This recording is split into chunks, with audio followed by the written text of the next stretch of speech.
served the people of so many nations. In 1947, on her 21st birthday, she pledged in a broadcast from Cape Town to the Commonwealth to devote her life, whether it be short or long, to the service of her peoples. That was more than a promise. It was a profound personal commitment which defined her whole life. She made sacrifices for duty. Her dedication and devotion as sovereign never wavered through times of change and progress, through times of joy and celebration, and through times of sadness and loss. In her life of service, we saw that abiding love of tradition, together with that fearless embrace of progress, which makes us great as nations. The affection, admiration, and respect she inspired became the hallmark of her reign.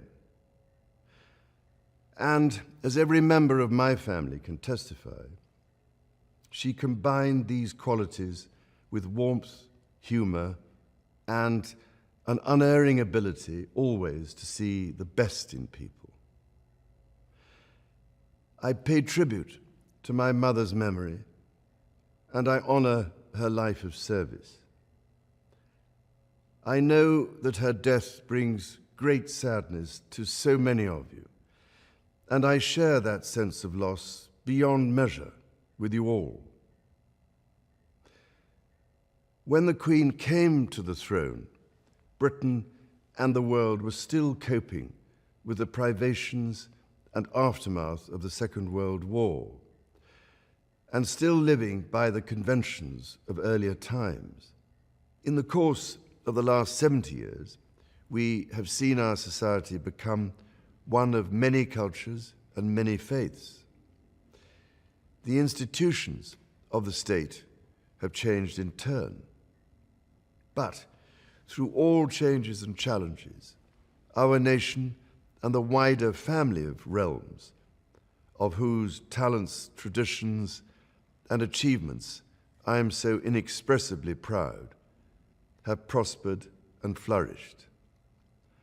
Our values have remained and must remain constant.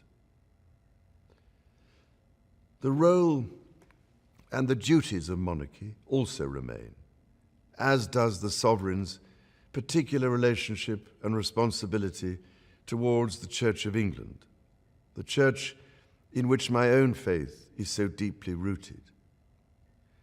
In that faith and the values it inspires, I have been brought up to cherish a sense of duty to others and to hold in the greatest respect the precious traditions, freedoms, and responsibilities of our unique history and our system of parliamentary government.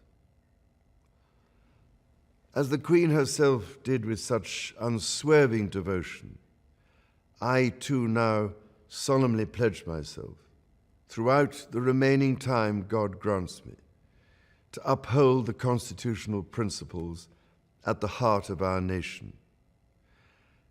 And wherever you may live in the United Kingdom, or in the realms and territories across the world, and whatever may be your background or beliefs, I shall endeavor to serve you with loyalty, respect, and love, as I have throughout my life. My life will, of course, change as I take up my new responsibilities. It will no longer be possible for me to give so much of my time and energies to the charities and issues for which I care so deeply. But I know this important work will go on in the trusted hands of others. This is also a time of change for my family. I count on the loving help of my darling wife, Camilla.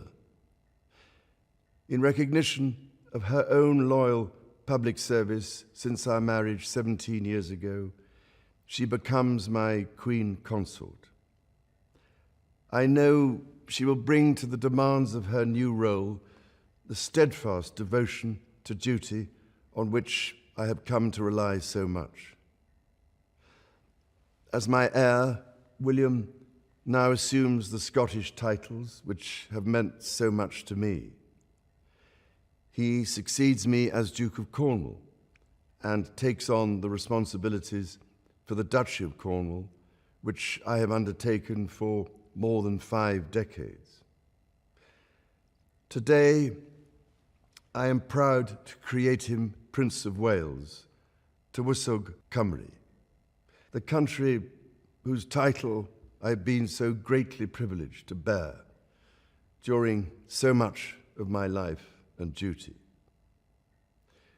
With Catherine beside him, our new Prince and Princess of Wales will, I know, continue to inspire and lead our national conversations, helping to bring the marginal to the centre ground, where vital help can be given. I want also to express my love for Harry and Meghan as they continue to build their lives overseas. In a little over a week's time, we will come together as a nation, as a Commonwealth, and indeed a global community, to lay my beloved mother to rest. In our sorrow, let us remember and draw strength from the light of her example. On behalf of all my family, I can only offer the most sincere and heartfelt thanks for your condolences and support. They mean more to me than I can ever possibly express. And to my darling Mama, as you begin your last great journey to join my dear late Papa, I want simply to say this: thank you. Thank you for your love and devotion to our family and to the family of nations you have served so diligently all these years. May flights of angels sing thee to thy rest.